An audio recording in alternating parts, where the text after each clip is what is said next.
श्री स्वामी समर्थ. नमस्कार मंडळी. तर आजच्या व्हिडिओमध्ये आपण पाहणार आहोत की या वर्षातील पहिलं सूर्यग्रहण हे 29 मार्च 2025 रोजी होणार आहे. तर हे सूर्यग्रहण भारतामध्ये दिसणार आहे का, त्याचा वेद काळ, सूतक काळ हे आपण पाळायचे आहे का, तसेच गर्भवती महिलांनी कोणते नियम पाळावेत की नियम पाळावेत की नाही, हे ग्रहण कुठे कुठे दिसणार आहे आणि या 5 राशींच्या लोकांच्या आयुष्यावरती होणार आहेत पदोपदी वाईट परिणाम, त्यांची संकट, त्यांच्या आयुष्यातील संकट वाढणार आहेत. त्यामुळे त्यांनी कोणती काळजी घ्यायला पाहिजे, त्या 5 राशी कोणत्या आहेत हे आपण आजच्या व्हिडिओमध्ये जाणून घेणार आहोत. त्यासाठी व्हिडिओ शेवटपर्यंत नक्की पहा. चॅनलवरती नवीन असाल तर चॅनेलला नक्की सबस्क्राईब करा. लगेचच आजच्या व्हिडिओला सुरुवात करूयात. हिंदू धर्मामध्ये चंद्र आणि सूर्यग्रहण या दोन्ही घटनांना धार्मिक महत्त्व आहे. धार्मिक दृष्टिकोनातून ग्रहणाचा काळ आपल्याकडे शुभ मानला जात नाही. जेव्हा चंद्र हा पृथ्वी आणि सूर्याच्या मध्ये येतो तेव्हा या खगोलीय घटनेला सूर्यग्रहण म्हणतात. तर या काळामध्ये चंद्र हा सूर्याच्या किरणामध्ये येतो, ज्यामुळे चंद्राची सावली ही पृथ्वीवर पडते. तर अशा वेळेस सूर्यग्रहण घडते. तर या सर्व घटनेला सूर्यग्रहण म्हणतात. तर या वर्षीचे पहिले सूर्यग्रहण हे फाल्गुन अमावस्येच्या दिवशी म्हणजेच 29 मार्च 2025 रोजी शनिवारी होईल. म्हणजे या दिवशी वर्षातील पहिली शनी अमावस्या असणार आहे. तर हे ग्रहण भारतीय वेळेनुसार 29 मार्च 2025 रोजी शनिवारी दुपारी 2:21 सुरू होईल आणि संध्याकाळी 6:14 संपेल. ग्रहणाचा एकूण कालावधी हा 3 तास 53 मिनिटे असणार आहे. तर यावर्षी होणारे हे सूर्यग्रहण अंशिक सूर्यग्रहण असेल, म्हणजे सूर्य पूर्णपणे झाकला जाणार नाही, तर त्याचा फक्त एक भाग काळा दिसेल. ज्योतिषशास्त्रानुसार सूर्यग्रहणाच्या आधी 12 तास आधी सूतकाचा काळ सुरू होतो आणि ग्रहण कालावधी संपल्यानंतर हा सूतक काळ संपतो. सूतक काळ फक्त त्या ठिकाणीच पाळायचा आहे जिथे हे ग्रहण दिसणार आहे. तर आता आपण पाहूया हे ग्रहण कुठे कुठे दिसणार आहे. तर पहा, हे ग्रहण उत्तरी पश्चिमी आफ्रिका, उत्तर अमेरिकेचा उत्तर पूर्व भाग, युरोप, उत्तरी Russia, Canada, Portugal, Spain, Ireland, France, United kingdom, Denmark, Germany, Norway, तर या भागांमध्ये हे सूर्यग्रहण दिसणार आहे. तर हे ग्रहण कुठे कुठे दिसणार नाही ते पाहूया. तर पहा, हे ग्रहण कुठे कुठे दिसणार नाही.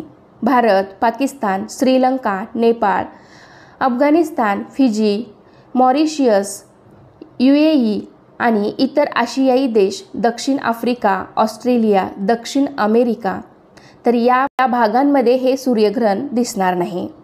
सर्वात आनंदाची गोष्ट म्हणजे यावर्षीचं हे पहिलं सूर्यग्रहण आपल्या भारतामध्ये दिसणार नाही. त्यामुळे त्याचा सूतक काळ हा आपल्याला पाळण्याची गरज नाही किंवा कोणतेही नियम पाळण्याची गरज नाही. विशेषतः गर्भवती महिलांनी किंवा साधारण व्यक्तींनी सुद्धा घाबरून जाण्याचे कारण नाही. तर पहा मैत्रिणींनो, जरी हे ग्रहण भारतामध्ये दिसत नसलं तरी ज्योतिषशास्त्रानुसार गर्भवतींनी त्यांच्या आरोग्याची काळजी घ्यायला हवी, मन शांत ठेवावं. मैत्रिणींनो, ग्रहणाच्या दिवशी राहू आणि केतू या ग्रहांचा प्रभाव वाढतो, ते सक्रिय होतात.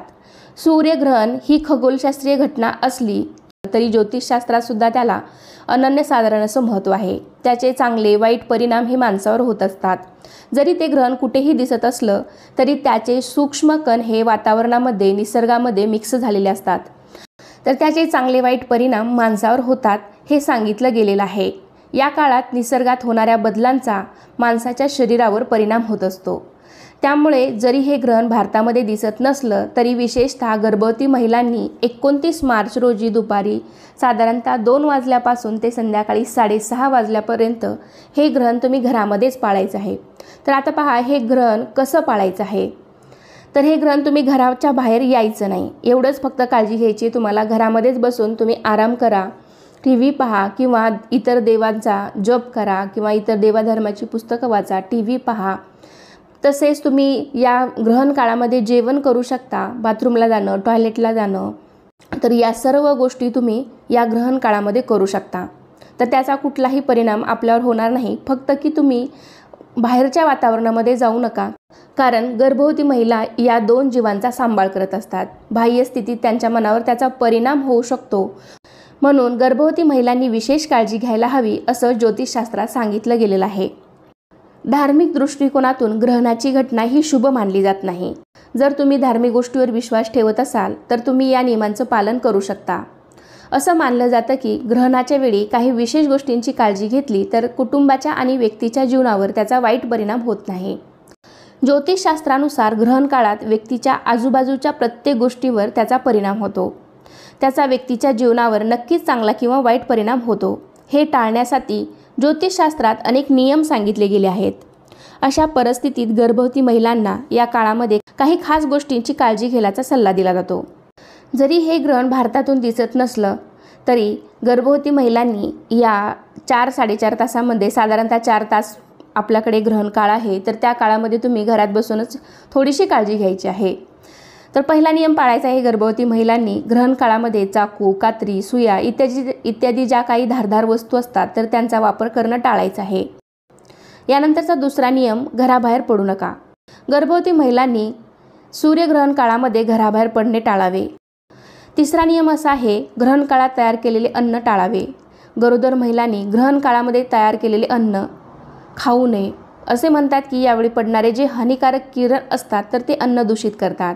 ग्रहण सुरू होण्याआधी तुळशीची पाने त्या अन्नामध्ये टाकावीत आणि ग्रहण संपल्यानंतर ते काढून मग तुम्ही अन्नग्रहण करू शकता. तर साधारणतः ग्रहण हे दुपारी 2 वाजता सुरू होणार आहे, तर तुम्ही 2च्या अगोदर जेवण करू शकता आणि मग त्यानंतर जर तुम्हाला 2च्या नंतर 6:30 वाजेपर्यंत भूक लागलीच तर तुम्ही त्यावेळेससुद्धा खाऊ पिऊ शकता. तुम्हाला कुठलाही प्रॉब्लेम येणार नाही किंवा कुठलीही अडचण येणार नाही. त्यावेळेससुद्धा तुम्हाला भूक लागत असेल तर तुम्ही नक्कीच खाऊ पिऊ शकता. तसेच यानंतरची चौथी गोष्ट पाळायची आहे तर ते म्हणजेच ग्रहण संपल्यानंतर अंघोळ करणं आवश्यक आहे. गर्भवती महिलांनी ग्रहण संपल्यानंतर अंघोळ केलीच पाहिजे, अन्यथा तिच्या बाळाला त्वचेशी संबंधित आजार होऊ शकतात असं सांगितलं गेलेलं आहे. ग्रहणाचा नकारात्मक प्रभाव टाळण्यासाठी गर्भवती महिलेने जिभेवर तुळशीची पाने ठेवून हनुमान चालीसा, दुर्गा सप्तशतीचा पाठ हे अवश्य, अशी देवाधर्माचे जे काही मंत्रपठण आहेत तर ते अवश्य करावं. तसेच ग्रहण काळामध्ये पती पत्नीने शारीरिक संबंध ठेवणे टाळावे. याशिवाय ग्रहण काळामध्ये झोपणे, कोणतेही औषध घेणे, देवाच्या मूर्तींना स्पर्श करणे हे सुद्धा टाळावं असं सांगितलं गेलेलं आहे.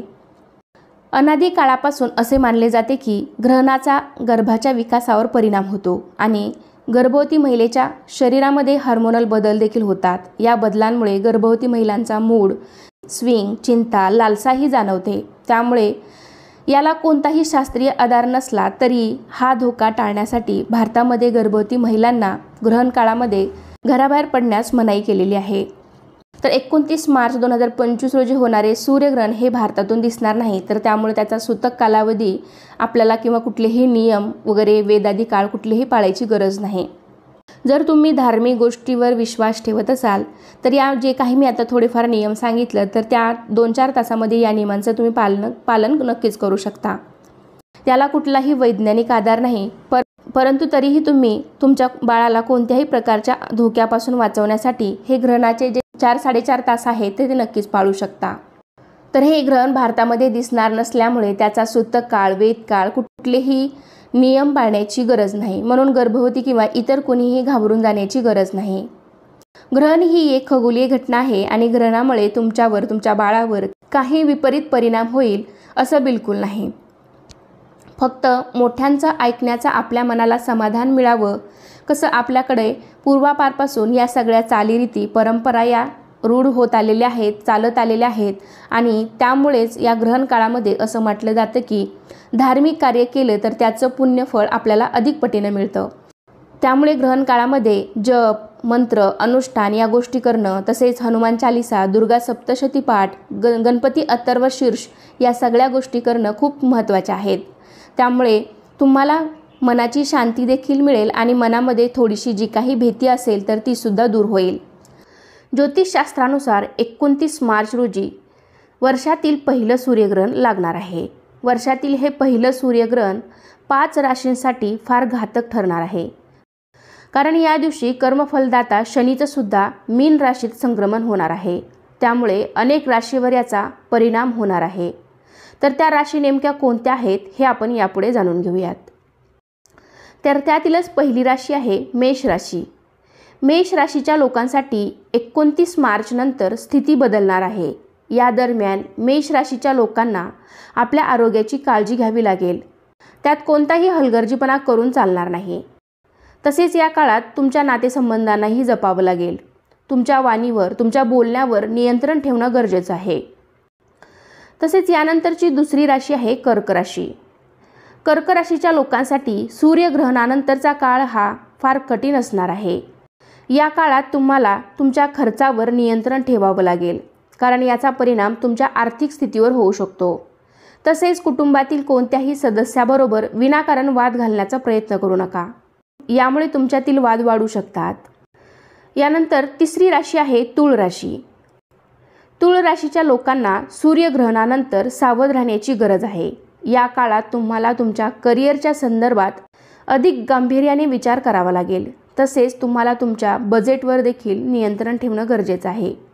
तुमची एक चूक तुम्हाला त्यानंतर या ग्रहणानंतर खूप महागात पडू शकते. त्यामुळे तुम्ही वेळेतच सावध व्हा आणि जी काही पूर्वसूचना दिली त्यावरती विशेष काळजी घ्या. यानंतरची चौथी राशी आहे वृश्चिक राशी.